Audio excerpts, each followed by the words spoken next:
Happy Halloween week, Darklings and Queerdos, and happy release day, because after months of teasing or edging, as some of you prefer, Andalusia Dogs is now available in paperback, on Kindle, and for Kindle Unlimited. So we got there. It's okay. We can breathe. Today I'm going to be sharing what I hope will be the first of a number of short readings via video for you. But this one, of course, from Andalusia Dogs. Before I do that, though, I want to give a quick and very warm shout out to everyone who pre-ordered the book, or who signed up to the art team and gave a review, or just spread the news to friends or family or readers you know, or on social media in any way at all. All of you guys are fantastic. It all helps a great deal. Share this video if you like what you hear. So yeah, thank you again. Thank you all. Maybe you've already picked up and read some of the other Haunted Hearts Season of the Witch tales that are out there. There's fantastic titles in the group this year, from Glenn Quigley, Maddie McLean, Kevin Clare, JP Jackson, Andy New, Ryan Lawrence. There's 10 of them in there, so plenty to keep you reading all the way through Halloween, and probably all the way through till Christmas, depends how fast some of you read. But if you haven't read my contribution to the Haunted Hearts series from last year, which is Geistfleisch, you can actually pick it up for the next week for just 99 cents or 99 pence if you're in the US or UK.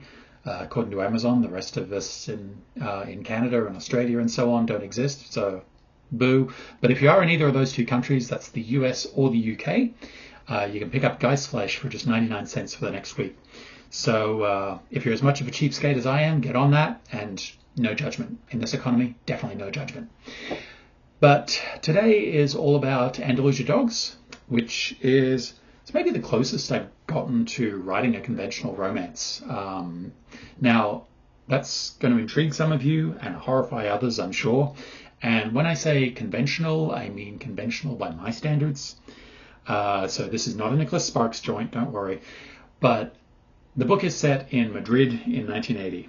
And if you know anything about Spanish history, you know that was a very volatile but very exciting time in that country's history.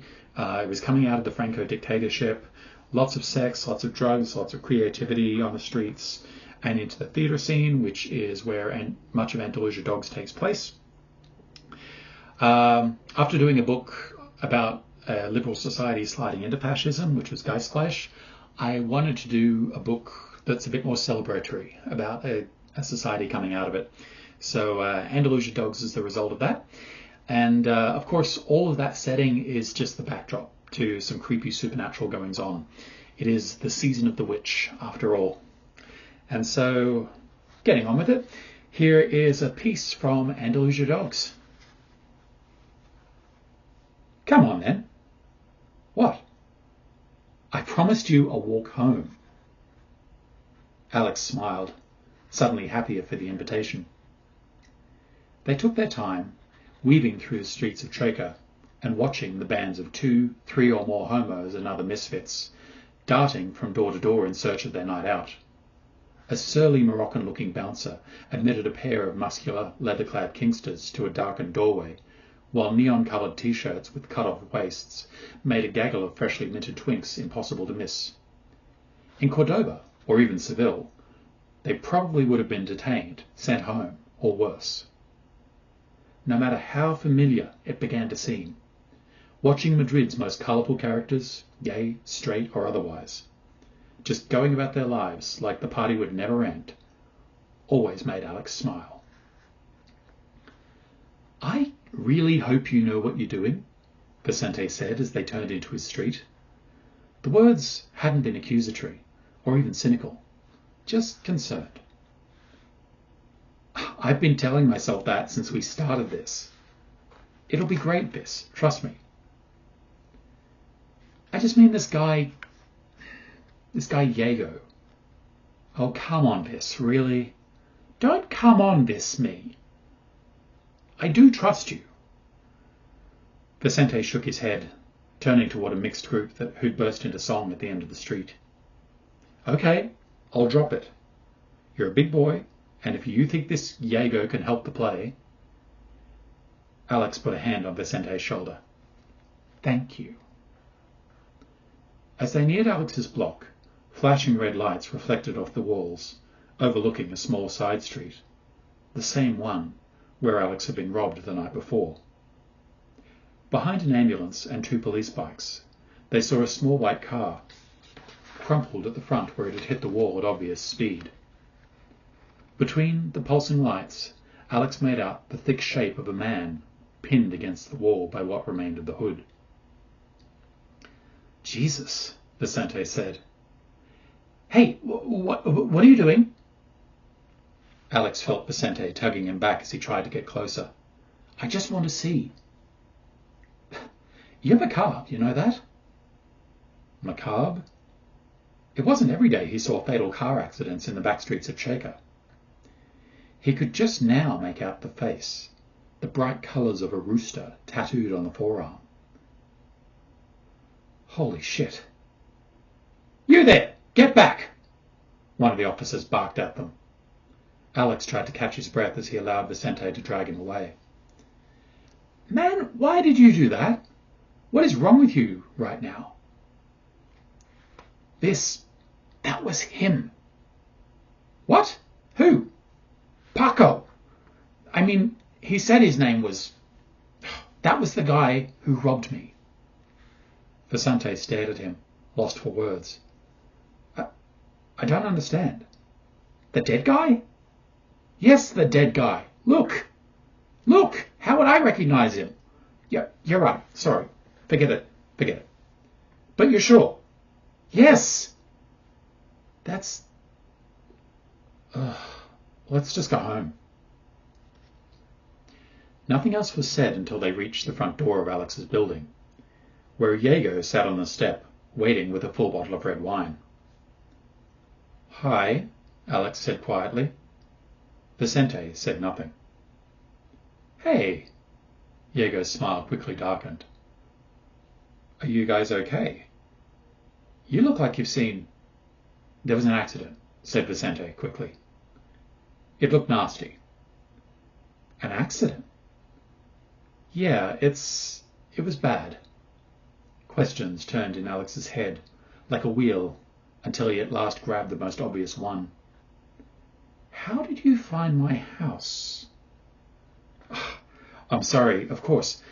This looks so rude of me. When I took you back to my place to take care of you, I checked your wallet for your identity card. I swear it was just in case I had to call a doctor." "Ah, okay, I guess." "I'm sorry. I thought it would be a nice surprise." "Oh, it's a surprise," Vicente said. "If you don't mind, man, we're kind of shaken up. Maybe another time?" Of course. Here." Diego handed Vicente the bottle of wine. "A peace offering?" "I'll leave you be." "Wait," Alex said quickly. "It's okay." "Seriously?" Vicente asked, his mask of civility slipping for just a second. I'm fine. You go up. I'll be there in a minute." Alex handed him the keys. Vicente paused, giving Diego one last sceptical look before making good on his promise to trust that Alex knew what he was doing. "He really doesn't like me, does he?" "He doesn't know you," insisted Alex. "Honestly, neither do I." "Well, perhaps we should do something about that." The two of them watched an ambulance drive by the end of the street, presumably carrying the body of the deceased Paco. Alex didn't see any reason to share the victim's identity with Diego. The air seemed fresher, somehow, for the ambulance's departure. Alex felt a shiver go through him. "I think Vicente would have kittens if I invited you up. You know, I really didn't bring the wine for him. Perhaps he can spare you for 10 minutes. Maybe 15. Or 20, Alex teased. "You're the one with somewhere to be. Or someone to be with." "Vicente? No. That ended a while ago." "But he's still loyal to you." Diego took Alex by the hand. I promise not to keep you out too late. So that is, as I just said, just a snippet from Andalusia Dogs, which is now available in paperback everywhere. So buy it from your local independent bookstore, support some local booksellers, or it's available on Kindle and Kindle Unlimited, or any way you prefer to order your books. So as I said, I hope this is going to be the first in a number of readings that I do via YouTube. So keep an eye on this channel, like, subscribe, all that jazz, and I will see you for the next reading. Bye, Darklings.